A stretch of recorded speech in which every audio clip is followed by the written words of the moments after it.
सवार मुअल्लका नामी किताब, 7 किस्म के अशार जो आज भी मदारिस में वो किताब पढ़ाई जाती है। मगर जब कुरान आया तो इस कुरान के आने के बाद इस कुरान ने ऐलान किया कि हमसे बढ़कर फसाहत और बलागत इसमें नहीं है। ये जितने आइज़ा है अशार, ये कलामुन्नास है, इनको उतारा जाए। और वहां इन्ना अपना कल कौसर फसल्ली लिरब्बिका वनहर इन्ना शानिअका हुवल अब्तर लिख करके आइज़ा किया। का है कोई माए का लाल जो इनके टक्कर का कोई कलाम ले आए?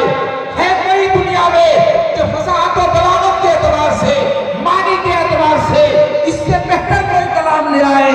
वो सब हैरान थे, वो सब परेशान थे, वो सब जवाब देने की कोशिश